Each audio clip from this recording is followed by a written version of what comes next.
Hi guys, welcome back to Plastic Paddy's podcast, Cave Meal the Vulture. This is episode, what are we on? 16. Lads, I've been absent and I know it. There was no upload last week.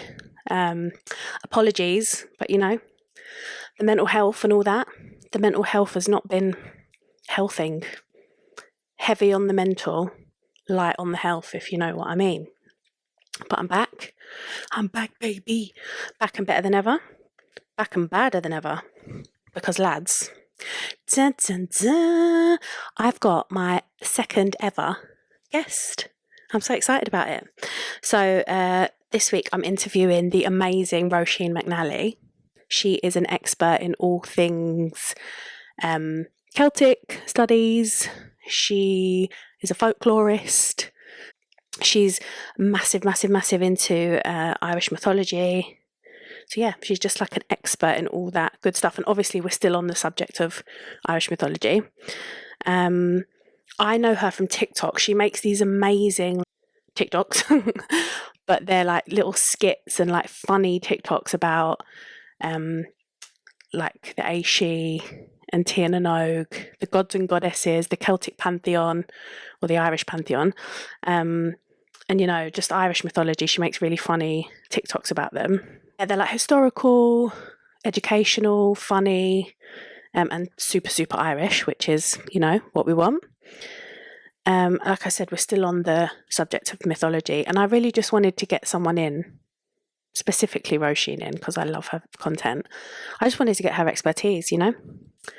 Get her on, have a chat, so we can all learn a little bit, because that's really what we're here for, gang, isn't it? And to have a laugh. But yeah, we had such an amazing chat and we ended up speaking for nearly 2 hours. So you'll notice that this is part one and part two is coming tomorrow. I had to split it into 2 parts because it was just too long. But Roisin is unreal. She was an absolute dream to work with. She's really sweet and really funny. She's fucking great crack, the girl. So yeah, we had a really good time. And I loved it. And I hope you guys love it too. So yeah, here it is. Please enjoy my chat with Miss Roisin McNally, aka the bitch of Ulster. Okay. Hi Roisin, welcome to Plastic Paddy's podcast. Thank you so much for coming on. I feel like I've hounded you for a little bit to come on and chat with me, so I really appreciate your time. We'll just get straight into it. I obviously know you from TikTok. Your amazing like history and Celtic and mythology videos. You're very funny and really educational. They're great. Side note, anybody watching or listening, please go and follow Roisin on all her socials. It's _the_terrible. I'll put it up on the screen. Great name, by the way. Oh, thank you so much. And your TikTok name, the bitch of Ulster, is one of the best TikTok names I've seen. It's really funny. But yeah, I know you from TikTok, but tell us a little bit more about yourself. How did you get into the business of Celtic paganism and all the rest of it? Well, firstly, I'd like to apologise for being so slow at responses. For someone who's on the internet all the time, I am the worst at responding to people. I have a voice note from my friend that's been there for 2 weeks. I've just not checked it, and I know it's there. So, yeah, if you're listening, I'm sorry. I will check your voice note after this. But yes, thank you, Caitlin, for having me on. I am Roisin, also known as Roro the Terrible, and I am just a historian with an internet connection, as I like to refer to myself more so. But yes, I go by the bitch of Ulster on TikTok as well, which relates to a Celtic mythology reference actually. With Cuchulainn being the Hound of Ulster, and my surname McNally coming from Nicolali, meaning the daughter of the Hounds of Ulster. I thought that's amazing. That's so cool. So I like to think that my interest in Celtic mythology and Irish history came from that alone. I also like to think it's because I was nearly born in Newgrange, but my mother ripped that birthright away from me. I really got into mythology when I was quite young. I always had the sort of Oscar Wilde children's books. I had the Celtic fairy tale books.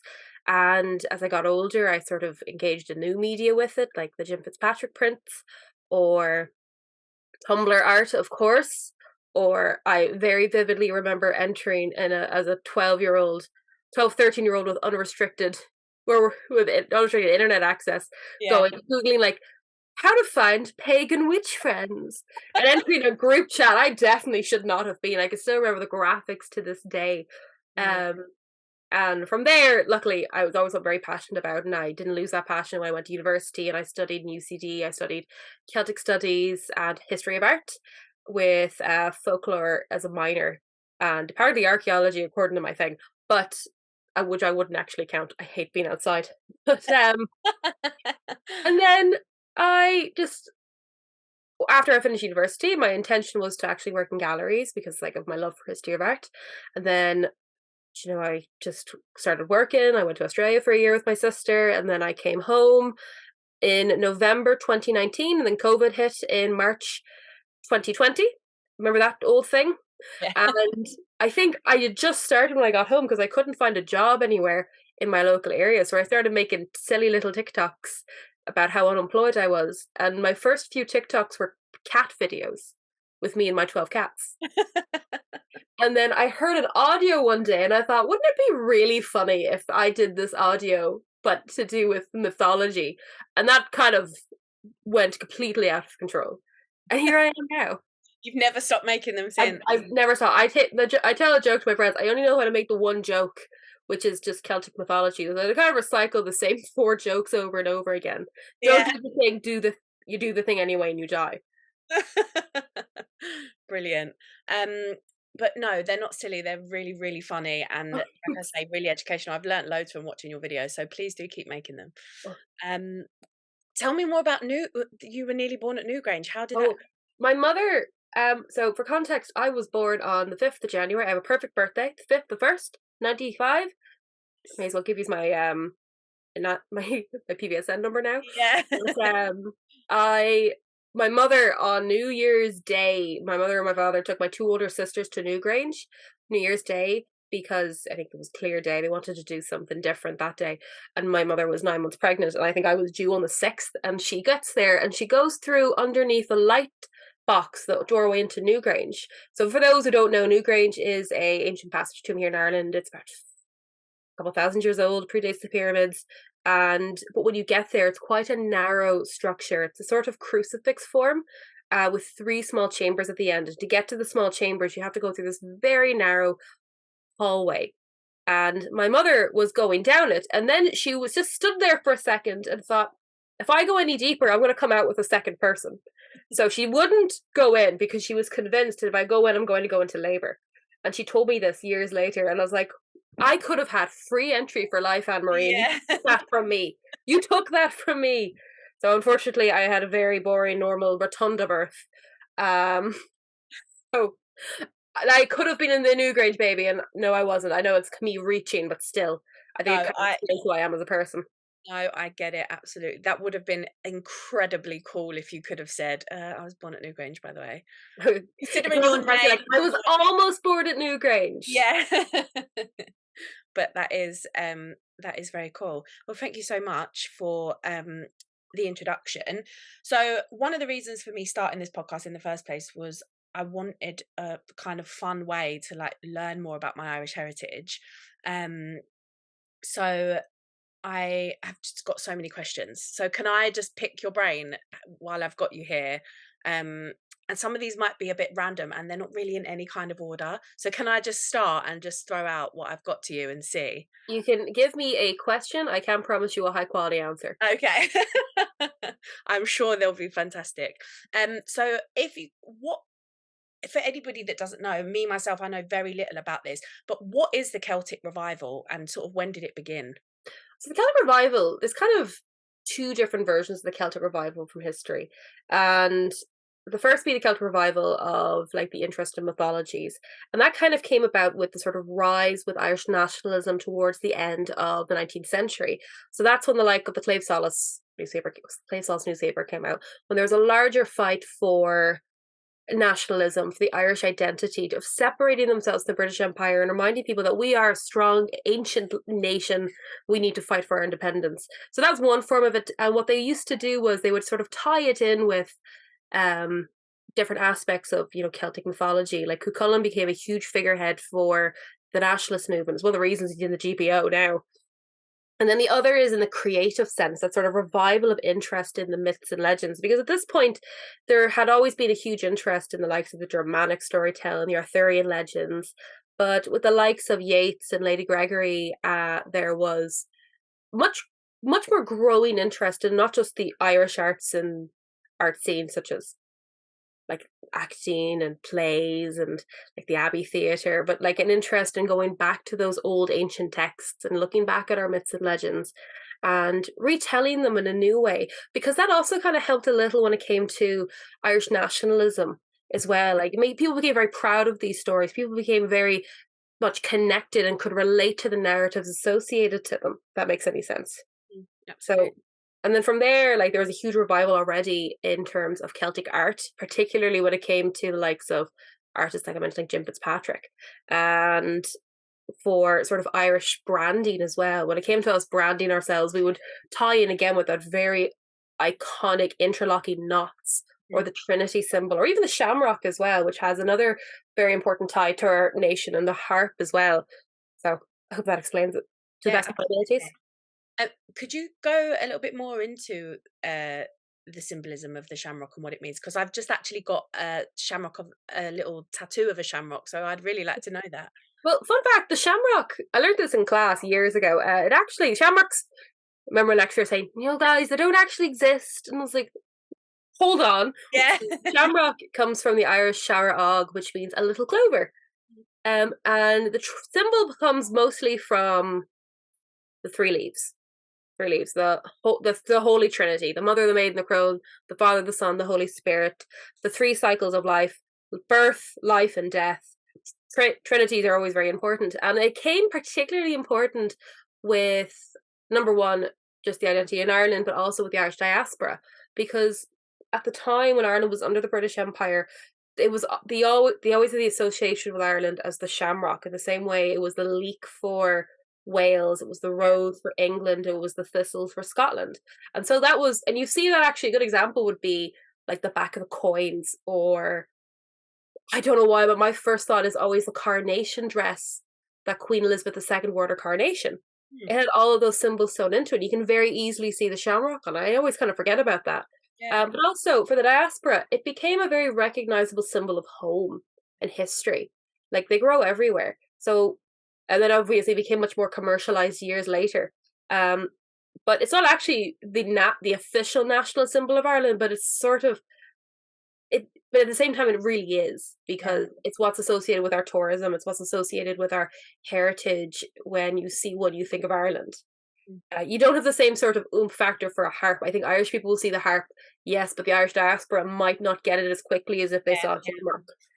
That's me. Like I've gone off symbolism just to go with iconography now, haven't I? Yeah. The art history coming out. um but no, that was a really good explanation, and I agree. Obviously my grandparents came over here from Ireland, and they their kids had fresh shamrock shipped over to wear on St. Patrick's Day and stuff like that. So it was very it is symbolism. It is so, like, they wore it literally on their chest, like, so everybody in their school knew that they were the Irish kids. So I think you're right, everybody really does associate it with Ireland, which is funny because, like you said, it grows everywhere, doesn't it? So it's funny that it's so associated with Ireland. But I got a tattoo of it, so I obviously think it's lovely.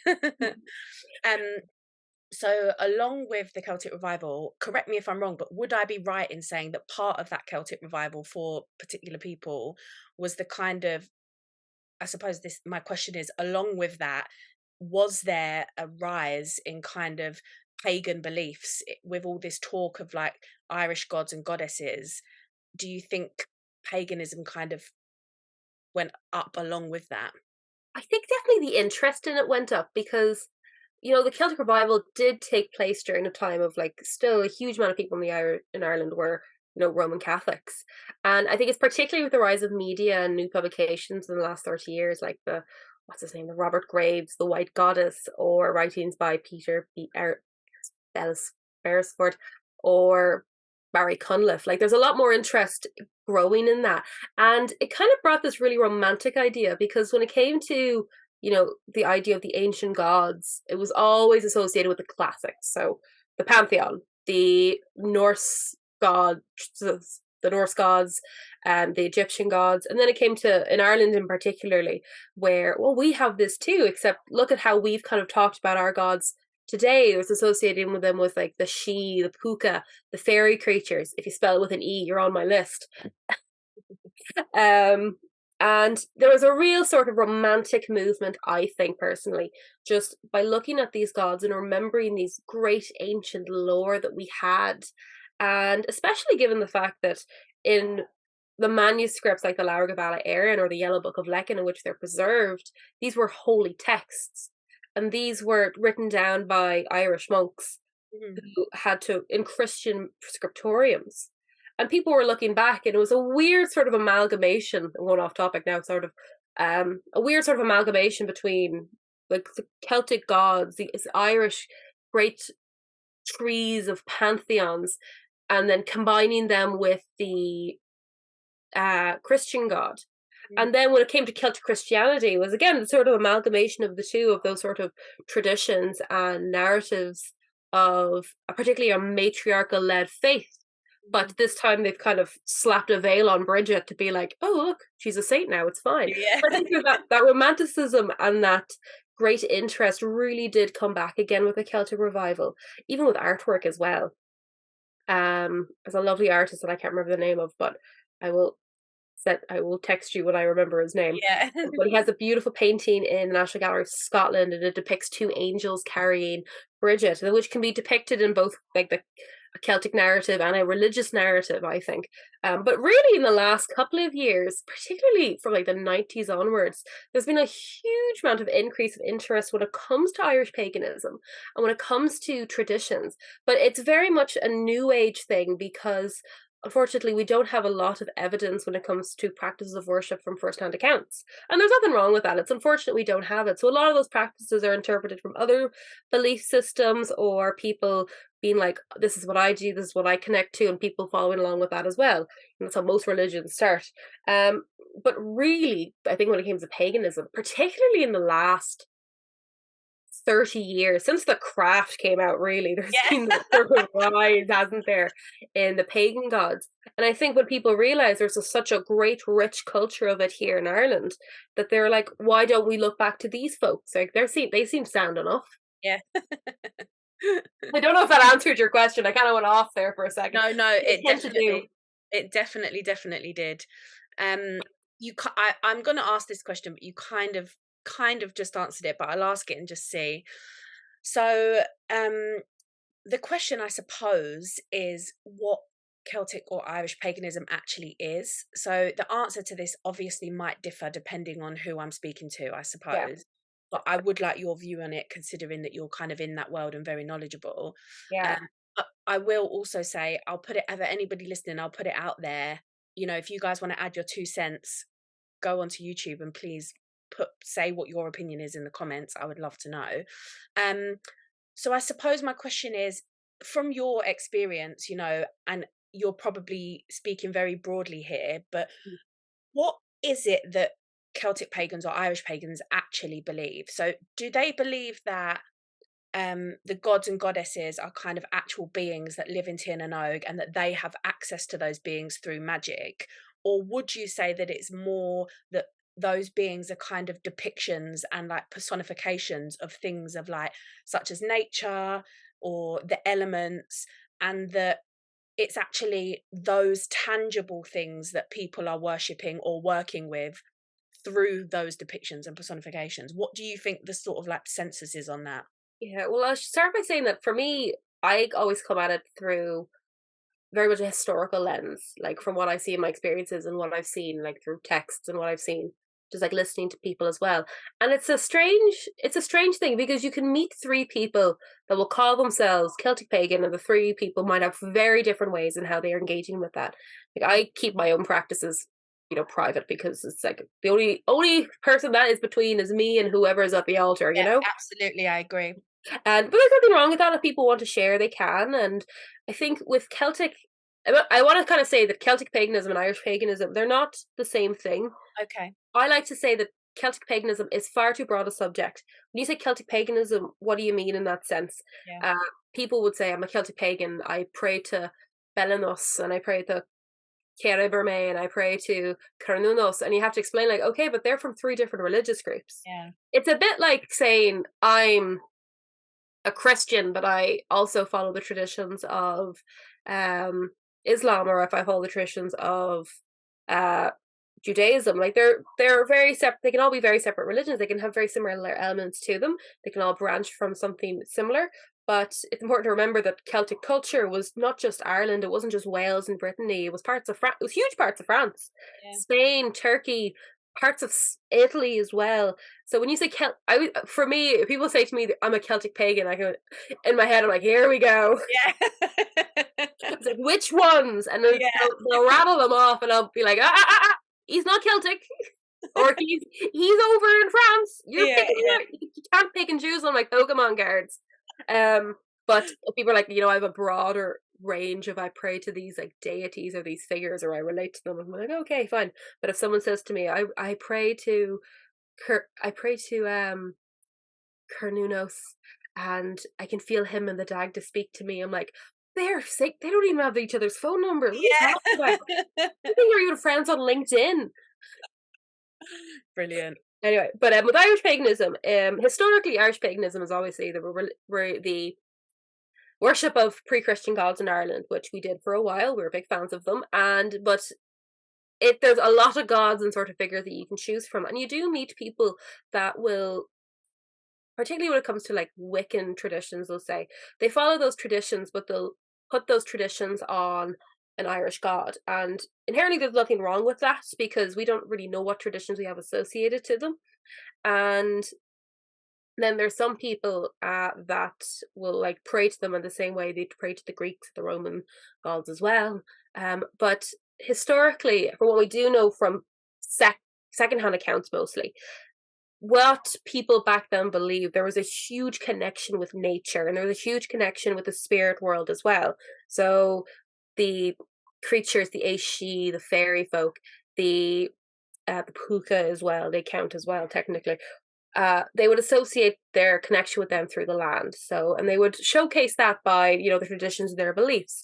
That being having certain trees that were off limits to use because they were associated with the fairies, or leaving offerings out to keep the spirits at bay, or leaving offerings in rivers or waterways for gods for good weather, and having traditions like we still have today with Saint Bridget, or Bridget the goddess for Imbolc, or Saint Bridget's Day, where you leave the rag out for her to bless that you bring in. And there's that sort of, particularly in Ireland, because all my experience is mostly through Irish tradition, which is important for me to add. So it could be very different in different Celtic cultures, but it's very much a connection with the earth through offering and mutual respect, essentially.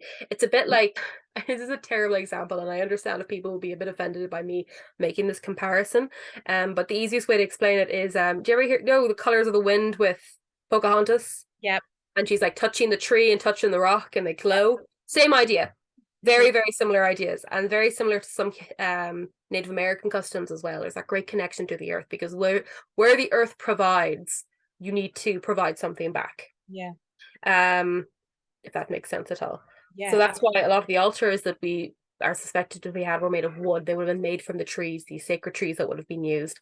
And then that sort of moved into Celtic Christianity, which was very much the same. It was tied in more with nature and holistic medicines and the goddesses, and matriarchal, I should say, not the goddesses. And that's why Saint Bridget was hugely important. Saint Bridget at the time, during her cult of worship in I think the 6th, 7th century, it was bigger than the cult of worship for Saint Patrick. But he was destined to be the sort of bigger god, because there was a fear that her becoming the patron god of Ireland would sort of confirm this Celtic Christianity, and it would be harder to eradicate it, to bring in the more traditional Roman Catholic traditions, patriarchal suppression of women. Yeah, typical. I know. Yeah. Shock horror. Shock horror. And then there are a lot of new age for Irish paganism. There's a lot of new age stuff where people are kind of trying to figure out how they can create ritual and tradition by looking at how people respect nature, and looking at different world religions as well, and creating something from that, and creating communities with that as well too. It is important though that it can be a very delicate subject, because a lot of people will take something from a closed practice and take it over for a new worship without doing proper research, or vice versa, saying it's a closed practice. It's not. It can't be a closed practice. We don't have any official religious text for Irish paganism anywhere. So it's very hard to say something's a closed practice like that. Whereas for the likes of, I couldn't go out today and say, oh, I'm now Greek Orthodox. Yeah. There's like certain things I have to do. There's certain like church elders I have to approach. There's certain rituals that I have to do. You don't get that with Celtic paganism, because no one's kind of claimed it for like 2,000 years or so. Yeah. It's only really come back to the fore. So if anyone's listening that says Celtic paganism or Irish paganism is closed off, no, it isn't. No, it isn't. You all get a free pass into Irish paganism. I'll post it out to you in the post. Brilliant. I'll await my invitation. Yes, eagerly. And funny enough, a lot of those traditions sort of tie in with Brehon law as well, and like our own belief traditions when it came to kingship. It was believed that the earth itself was a living thing. It is a living thing, and that for certain lands and kingdoms, they were represented by a goddess, the sovereignty goddess figure, and they appear quite often. Like the Morrigan's the sovereignty goddess, the goddess of war, death, and bad times. She's great crack. I love her. Or Bridget, or Anya, or Danu. They're all sovereignty goddesses. And quite often, in the old traditions of Ireland, the kings would have to have a ritual marriage to these goddesses, and they would become essentially vessels for them. They would represent the land in which they're ruling. They had to be physically perfect. They couldn't have any sort of blemish upon them. And that relates back to those old traditions of respecting the gods and respecting the earth. And it was actually believed that if a king had any sort of blemish, he couldn't rule anymore. If he lost a limb, couldn't rule. If he had a scar, he couldn't rule. If he hit his head and he, became quite incontinent, then he couldn't rule either. Because if he was not physically perfect, they'd say, his land wouldn't be either. I would compare it to when Macbeth became king in the Shakespeare play, because as soon as Macbeth becomes king, he's not a pure king. So the natural way of life, the balance of the earth, like the horses are eating each other and the mouse eats the owl, like there's an imbalance in nature, and that's because he's not meant to be king. Same idea goes for Irish kings. And if you were a good king, then things went great. You didn't get sacrificed in the bog. Yeah. That relates again to this respect of gods and land itself, and what you can do as the mortal for the other world. Now, with Tiernan Og, I have some terrible news for you. Oh no. Tiernan Og. My fantasy. I'm going to destroy. Cover your ears, turn off your phones, come back in 2 minutes. It's not exactly the realm of the gods, I'm afraid. Okay. So it is, according to the Lairg of Alla Éireann, I'll explain the two first. It's believed that there are two worlds. And there are two worlds in this world, the land above and the land below. And according to the Lairg of Alla Éireann, when the Malaysians came in, these represented the Celts coming into Ireland. They didn't exactly defeat the Tuatha Dé Danann, but they came to a deal. The Malaysians would take the land above, and the Tuatha Dé Danann, the gods, the Puka, the Aishi, the Shija, they would take the land below. And this was the land beneath the mounds. This is where the portals and the dolmen tombs would lead to. This is how you enter into the other world. It's a world like our own, but it's a bit more magical. I like to think in my head, I like to imagine it's sort of like entering into a mirror. You're going back to old Ireland. You're going into this realm that's untouchable except through these linear ancient spaces like portal tombs. And the likes of Tiernan Og and a few like Hybracial and Magmel, these, and Owen Albach as well, these are islands that are off on the west coast. And while the Tuatha Dé Danann and the gods live in the other world, these islands are these, again, sort of untouched spaces where these otherworldly figures live. It's not exactly like Mount Olympus. It's more like, I can't even think of a good comparison for. I feel like I'm thinking of pop culture comparisons for everything in this. Do it. Go for it. I feel like that makes it so relatable for people. Right, but it's more like it's the world beyond, the world that you can't get to. It's like, if you ever seen the movie Sinbad by DreamWorks, they go to all those fun islands. Yeah. Some have sea creatures, some have goddesses on them. Same idea. It's like Odysseus when he's floating about those strange places. But they're still very much otherworldly places. And Tír na nÓg, unfortunately, is not where the gods roam, but it's where these otherworldly, godly-like figures are. Tír na nÓg, land of the youth. Where the most beautiful people you'll ever meet are going to be. It's like this is the original Love Island. And there's actually the myth. I can do a very brief description of the myth. There's a fella called Oisin. He's really good looking. His dad's really popular and also very good looking. His mother's a deer. It's a whole thing. Oisin is at the shore one day with the Fianna, a band of warriors. This woman called Niamh appears, and a white stallion appears on the shores and says that I've heard great heroics of Oisin. I wish to marry him and take him back to Tír na nÓg. And he's like, sound, let's go. They go over, they get married, they have 3 kids. He gets a bit homesick, takes the horse back over, and Niamh tells him, don't get off the horse. You will not be able to come home. And he's like, typical. He doesn't listen to her. He picks up a rock for these owl ones when he can't find his mates, and he falls off. And he ages very quickly, and he dies, but of course not before telling St. Patrick, who just so happened to be down the road. Yeah. But in the myth, that's a very bare bones story. That's very much what we put in the children's books. That's the story that carries on. That is the basic structure of the myth. That's exactly it. But there are 2 versions as to why Oisin actually was sent to Tír na nÓg. One version that I was, before coming on, I was thinking, I'm going to get asked about Tír na nÓg. I know it. So there's a source my lecturer I remember telling me, and I will try and find the source from which book this is written in.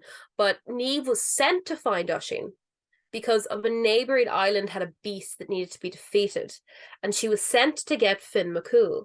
But of course, by the time she had landed, Finn had become an older man. He was too old, so he sent Oisin instead.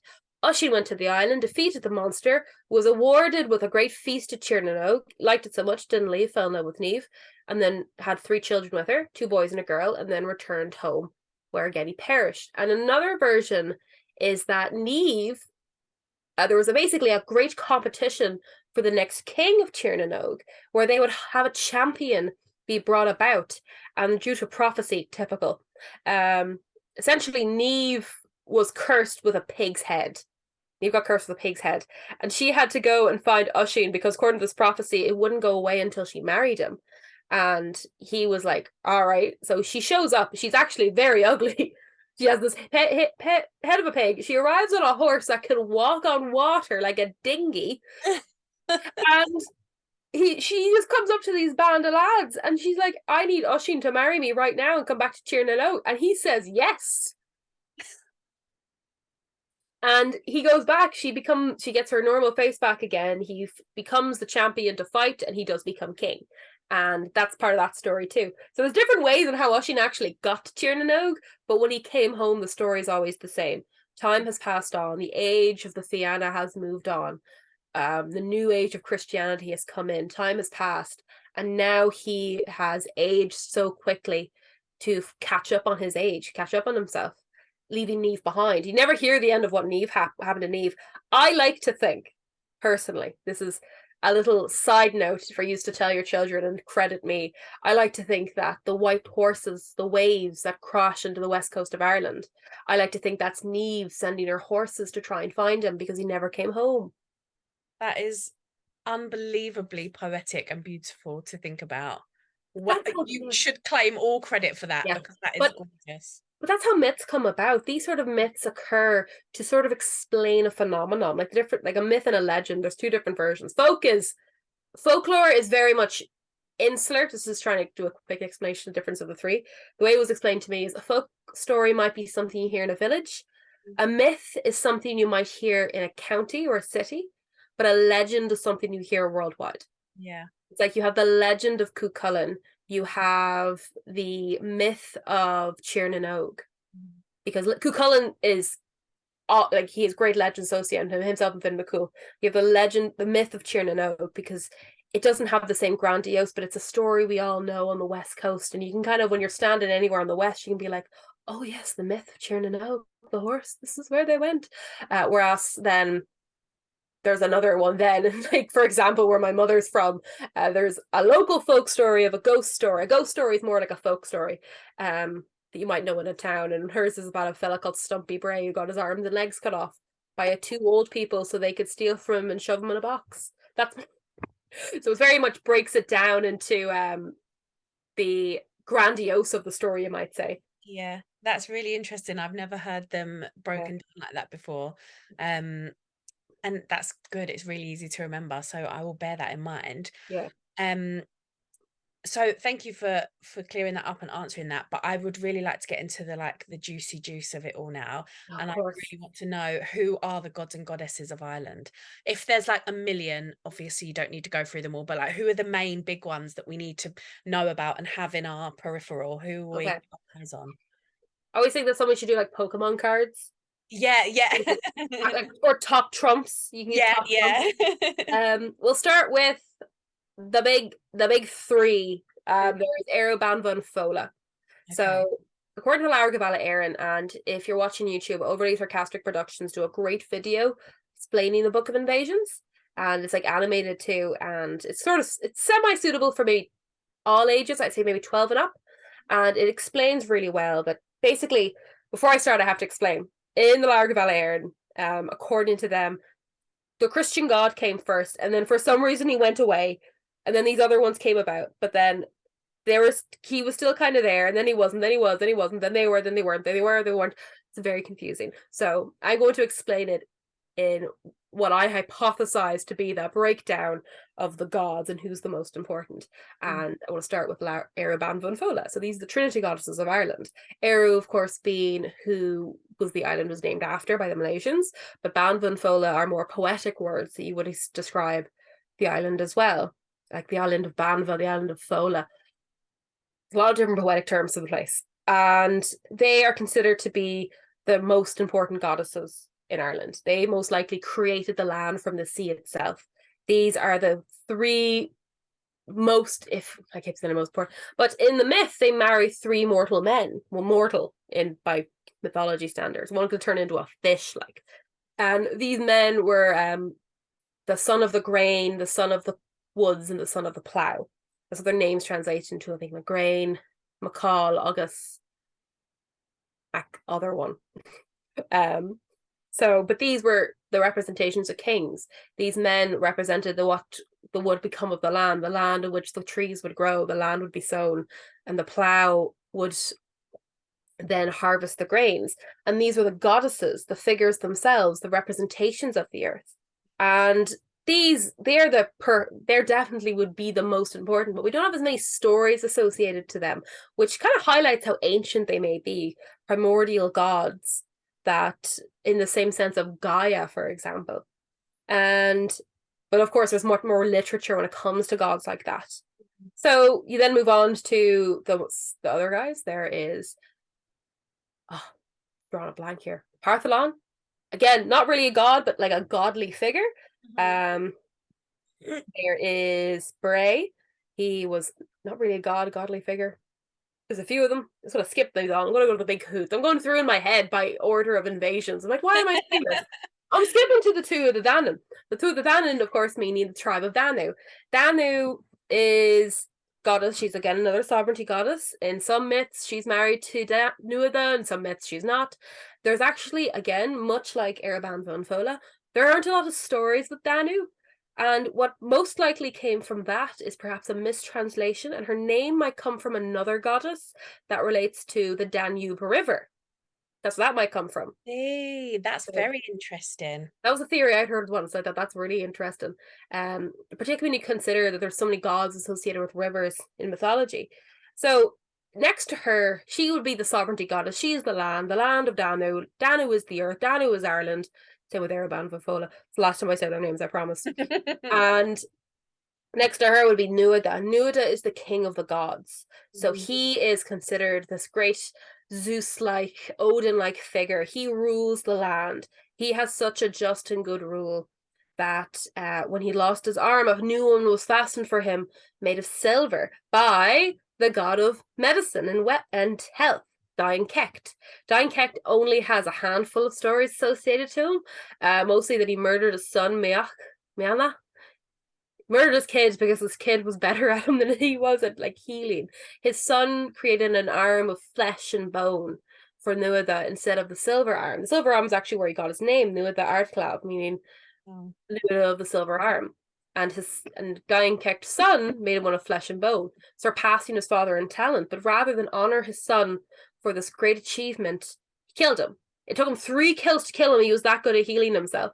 And when he was eventually buried, Dain Kect's daughter wept over her brother's grave, and where her tears fell, poisonous flowers grew. And these flowers held the cure for all illnesses in the world. And Dain Kect destroyed that too. He couldn't just let the dead lie. And he kind of ruined it for the rest of us. So those are 3 of them. I'm going through my head like, who am I missing? So there's the Dagda, of course, he's the chief of the gods, and there's his wife, the Morrigan, and the Morrigan is the goddess of war, death, and prophecy. She's perhaps the most popular of the gods, particularly around New Age witches. Even though they're like, she isn't a witch. I think it's just because she's dark and brooding and goth. I was going to say, I think there's some appeal, isn't there? Because I see a lot online of her, and like you say, more kind of new age people that maybe would call themselves Celtic pagans, and witches. I see them referring to her and talking about her a lot, and I think it is like the dark and moody vibe that is attractive to them. I think it's very much like Hecate as well, like Hecate and a few other figures too. But I think it again, it's that sort of dark imagery. People would associate her with hell quite often in Norse mythology, though they're very different figures, particularly because she's mostly associated with warfare and crows, obviously. But she and the Dagda being the chieftain of the gods, so a chieftain and a king, kind of the same thing. But he's also seen as the king of the druids, a very sensitive word in the Celtic history sphere. I know, not get into it. But they fall into the sort of category of formatting for Celtic gods across Europe, and that is a earth goddess, a goddess representing the earth, representing the land itself, being associated with a sky god, associated with rule, associated with mortals and humans, and them uniting to kind of create this balance in the world. So the Dagda is an ag science student, and the Morrigan is his goth girlfriend, essentially. Yeah, and the sky god also has this great association with like the harvest and the sun, which the Dagda does for 2 reasons. The first being his association with the harvest every year, and the second being suggesting that he can hold the sun in the sky as well. So the Morrigan and the Dagda, as far as I know, don't have any children, but that their children would be the land itself, the people, the continuation of the nation itself. They have an ancient mating ritual every Halloween on 31st of October. If they don't do this, the world will fall apart and balance in the universe will be overthrown. Wow. Every Halloween they're boning for humanity. Brilliant. Boning for humanity. I absolutely love that. Guys, let's everyone do that. Everybody bone for humanity on Halloween. Hold on, we need to check first what star sign comes 9 months after that. Yeah. Let's not create a whole generation of Scorpios, for example. It's okay, Scorpios were totally fine because that's in Scorpio season. Okay, fine. No offense, Scorpios. Also, while I'm on the topic, Celtic zodiacs doesn't exist. Do not listen to anyone that says anything about Celtic zodiacs. This was going to be one of my questions, is like dispelling some of the myths around Irish or Celtic paganism. So that's actually great that you just said that. That's really funny. Okay. Oh, it's actually July. So what star sign are we in? Cancer, I think, is the beginning of July. Oh, what's after Cancer? Oh, Leos. Oh, see, I like Leos. Okay, the world. We need to create more Leos in the world. Yeah. So come on, guys. Everyone on Halloween, get it on. Leo season's upon us. But there's a few then. There's also Mannan. There's Lear, who is the god of the sea. Similar again, not a lot of myths associated to him. There's Mannan and MacLear, which is the son of the sea. That son is MacLear, means the son of. Yep. Lear is not the same as the guy in the Children of Lear. They're 2 different figures. Okay. So people do get them associated with being the same or not. But then Mannan's son is sort of, I like to see Lear as the king of the ocean, where Manannán is like the Prince of the Sea, so he's very much around the Irish coastlines, and he actually has a strong association as a guardian of the underworld. He guards the underworld. So there's an when you say underworld, do you mean the other world, or is the underworld something else? Oh no, the other world, other underworld, the other world. In my head, you're going underground. So Okay, he's I the sort see. of guardian of that. Wow. There's a god in, I think it's Welsh mythology, Peter or Pather, I think his name is, but he would be very similar with Manannán Mac in that sense. Because a lot of the entryways are usually through rivers or any sort of waterfront. So like, why not make the god of the god of the sea in charge of that? There's also Ogma, who's associated with in what's it called, education and like alphabet. There's Gobnu, god of smiths. There's the young gods. Then they kick it a wee bit. Um, oh, excuse me. Oh, I should also mention the Margan is also part of Trinity. There's many Trinities. She appears as a crow, and her sisters are Macha and Nemid. Macha? No, I tell a lie. Macha, Nemid. God, there's so many of them in my head. Oh my god, I'm pulling a complete blank. But interestingly, the Margan, the Trinity, they're also seen not just as being a Trinity goddesses, but also just different elements of the Margan. It's the one person split into three. It's a bit like the fates almost you can compare them to, and the same for Bridget is said to have two sisters also called Bridget, but they're just at different elements of their divination or point of worship. So Bridget being of course the goddess of the hearth, of childbirth and smiths and poets as well, which makes sense because the hearth is the heart, the home, the fire, so it makes sense that she's associated with childbirth, where home, the heart, where people would have given birth, and also with smiths because fire. Yeah. um, then there's her brother, Angasog. He is the god of love and poetry and music. He is shacking it up with a swan called Ker Iberme. She is seen to be the goddess of dreams, sleep and dreams. But she's kind of harder to actually claim to be a god because there's only really one story with her.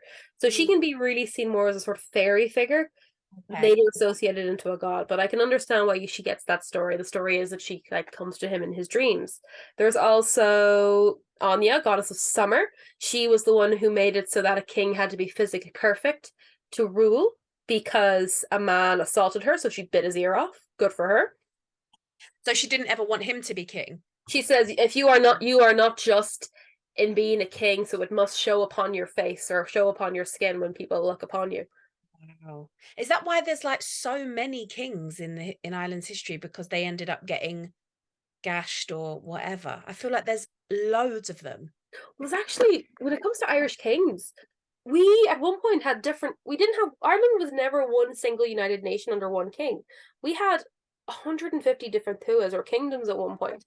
We had like huge alliances with kingdoms, and that's why fosterage was so popular in ancient Ireland. That's why Cuchulainn it has to go to his uncle and isn't raised by his mother. That's why there's in almost all popular Irish myths, you'll see that gods and heroes are not raised by their parents. They're sent to be raised and trained elsewhere. And that's for two reasons: to train them and also to form these alliances, which works out really well during the Viking invasion of Ireland. Historically the Vikings never like successfully invaded Ireland in the way people think. They didn't just show up and then they ran the place. They showed up, they would attack one Tua, but then two more would come in and squash them. Yeah. They would raid, but they would never overtake an entire kingdom. So they would set up along the riverbanks in their longboats, also known as their long forts. And from there, they would form their own communities and they would trade and eventually integrate within those communities because the women were so good looking and the men were Scandinavian. Mhm. And from there, they just kind of became us. Yeah. And of course, that's where the long forts would later become Longford or Waterford or Galway or Dublin or I think Cork's, well, Viking City, I can't remember, or Kilkenny. They were all Viking settlements. Oh my They're all God, major that's rivers. so cool. That Yeah, is such a cool fact. I knew that Dublin was a Viking settlement because they called it Dublin, right? Dublin means Blackpool. Yeah, I knew that, but I didn't know, obviously, Waterford. That's so cool. Lads, that was it for today. That was part 1. I hope you enjoyed my chat with Roisin. I obviously did. She's what a doe. I love her. Please go and follow her on all of her socials. I'll put it up on the screen, but for Spotify listeners, it's Roro_the_terrible. Obviously, go and follow myself on social media, Plastic Paddy's podcast on all socials.